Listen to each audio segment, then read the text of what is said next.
nerds? I'm Tom, and we're going to have a short video today. I'm just going to talk about the Angler's Cove expansion for Tidal Blades and what it adds. If you want to know about Tidal Blades, the base game, we do have a full review for that up on our channel, and spoiler alert, I think the game is fucking awesome.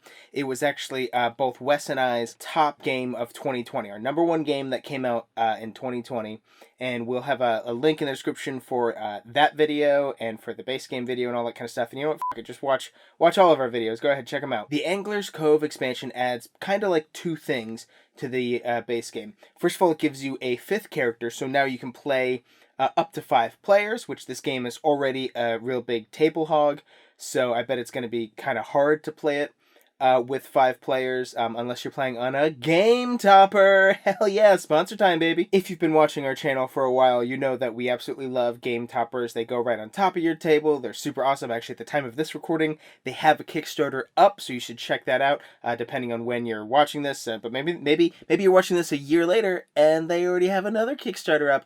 Who knows? Anyway, so you get a 5th character in this expansion, and of course the character is different, right? It comes with some new cards and stuff, right? Like, I think some of the cool abilities is, like, this character can do stuff with question marks, right? Like, you get extra bonuses if you roll question marks in the dice when you're fighting things or completing challenges. And I mean, that's cool. I like that these characters are different, and here's a new one, but honestly, that's not why you play Tidal Blades, right? It's not like, oh, like, there's asymmetry, but that's not the draw to Tidal Blades. Like, you play Tidal Blades because you like dice and fucking water or whatever, you know? I honestly couldn't really tell you. I couldn't look at any of the characters in Tidal Blades and tell you, oh, this character's really good at X, because that's not really important. Like, it's cool that they have different abilities, but again, that's not the reason why you should get this expansion. Why you should get this expansion is the other thing that this adds is the Angler's Cove board. So straight out of the Scoundrels of Skullport expansion for Lords of Waterdeep, this one adds a board where you got some worker placement spots that are pretty enticing. You can get some good stuff, and you can complete any color challenge there, so you don't have to go to, oh, you took up all the spaces on the blue board, so I can't go complete my blue challenge over there. Whoa, go to Angler's Cove.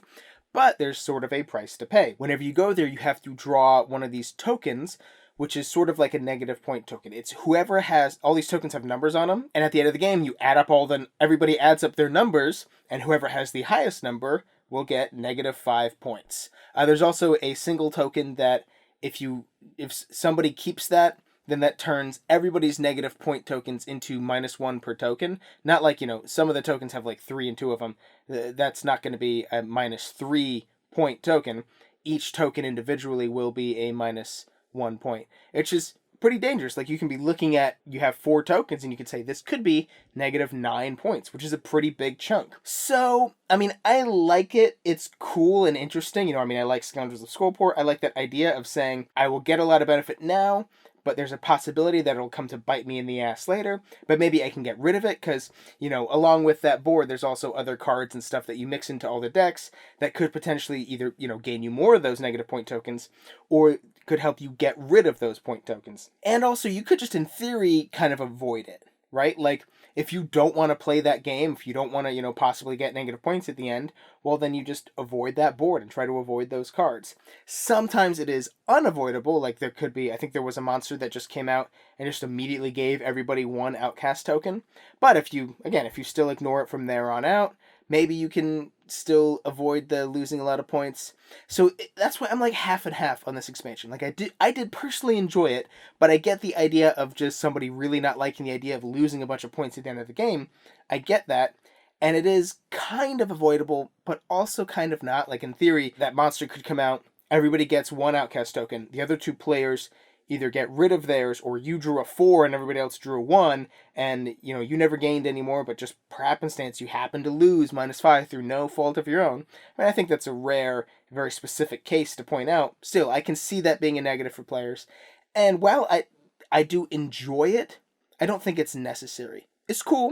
You get the extra character, you get the negative point things, you can play with 5 players, but if you're just kind of a casual player of the game and you enjoy the game, this isn't gonna pump it up. Honestly, I feel like Scoundrels of Skullport added more to Lords of Waterdeep than Angler's Cove adds to Tidal Blades. I mean, Tidal Blades is still a great game. I still love it. I'm not saying you have to jump at the chance to get this. If you can only afford the base game and you can't afford the expansion, then don't get it. But if you want to check out our purchase link in the description box down below, you can get a copy of the expansion and the base game.